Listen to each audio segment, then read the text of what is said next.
segala puji bagi Allah yang telah memberi kita nikmat, iman, dan kesehatan. Sholawat serta salam selalu tercurah kepada Nabi Muhammad SAW, teladan terbaik dalam kebaikan dan kepedulian. Pergi ke masjid membawa kurma manis untuk berbuka. Ramadan datang penuh berkah. Mari tingkatkan iman dan takwa. Ada pepatah yang mengatakan, tak kenal maka tak sayang. Perkenalkan, saya Khaira Aska Anandia akan mengajak teman-teman untuk menjadi anak yang dicintai Allah dan peduli sesama. Teman-teman yang dirahmati Allah, tidak terasa kita sudah memasuki bulan Ramadan. Bulan yang penuh berkah, bulan yang penuh pahala. Di bulan yang mulia ini, alangkah indahnya kita mengisi waktu dengan kegiatan yang bermanfaat.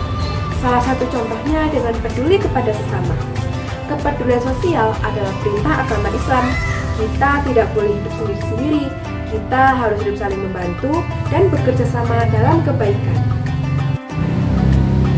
Allah Subhanahu wa Ta'ala berfirman dalam surat Al-Maidah ayat 2. A'udzu billahi minasyaitonir rajim. Bismillahirrahmanirrahim. Wa ta'awanu 'alal birri wat taqwa, yang artinya, dan tolong menolonglah kamu dalam mengerjakan kebajikan dan takwa. Ayat ini memerintahkan kita untuk menolong dalam hal kebaikan. Salah satunya dengan tolong menolong membersihkan masjid dan musola. Masjid adalah rumah Allah. Jika rumah Allah bersih dan nyaman, kita akan lebih bersemangat dalam beribadah. Perlu kalian ketahui, jika kita menyapu, mengepel, dan menata sajadah bersama teman-teman, itu adalah salah satu contoh tolong-menolong dalam kebaikan. Allah Subhanahu wa Ta'ala berfirman dalam At-Taubah ayat ke-18. Sesungguhnya, yang memakmurkan masjid-masjid Allah hanyalah orang-orang yang beriman kepada Allah dan hari akhir. Masjid atau musola adalah tempat ibadah umat Islam, sekaligus pusat dalam aktivitas ibadah. Peduli lingkungan di sini bukan cuma soal menanam pohon, tapi memastikan tempat ibadah kita bersih, wangi, dan nyaman. Gotong royong membersihkan masjid adalah bentuk cinta kita pada rumahnya, yaitu rumah Allah. Bayangkan, jika kita sholat dalam keadaan kotor, tentu tidak tenang.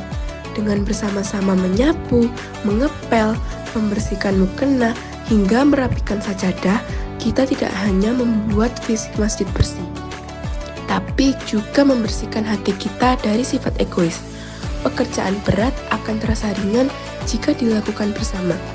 Mari jadikan budaya gotong royong ini sebagai bukti iman kita, bukan cuma datang saat sholat, tapi juga peduli pada kenyamanan bersama. Kebersihan masjid adalah cerminan kemuliaan jamaahnya.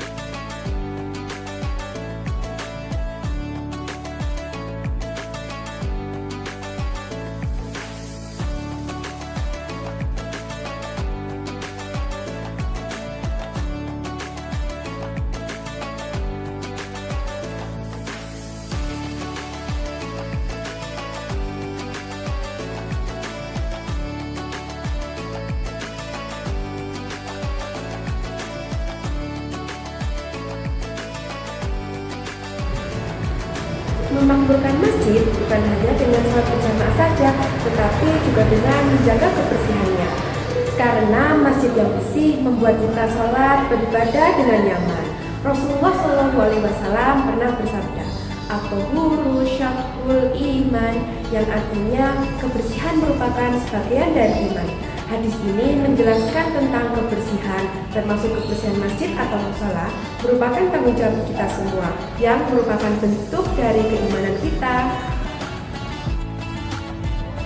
Teman-teman yang saleh dan saleha, jika kita ikut bergotong royong membersihkan masjid atau musola, Teman-teman bisa ngebayangin, kita ikut membantu orang lain untuk beribadah dengan nyaman, dan kita akan mendapatkan pahalanya. Selain itu, kita akan menjadi anak yang disukai Allah. Ramadan tidak hanya melatih pengendalian diri dari rasa lapar dan dahaga saja, tetapi juga menumbuhkan kesadaran untuk bersikap ramah lingkungan, yaitu dengan menjaga kebersihan masjid atau musola atas rasa syukur nikmat yang diberikan Allah kepada kita. Kepedulian sosial juga bisa dilakukan dengan tidak mengejek teman, membantu orang yang kesulitan, dan berbagi kepada orang yang membutuhkan. Mari kita menjadi anak yang rajin beribadah dan peduli kepada sesama, karena peduli, suka menolong, dan menjaga kebersihan rumah Allah akan menjadi anak yang dicintai Allah. Semoga kita bisa menjadi anak yang soleh-solihah ya, sehingga nilai rahmatan lil alamin benar-benar terwujud dalam kehidupan yang nyata. Demikianlah ceramah singkat dari saya. Jika ada kurang lebihnya, saya mohon maaf. Semoga bisa bermanfaat bagi kita semua. Saya akhiri, wassalamualaikum warahmatullahi wabarakatuh.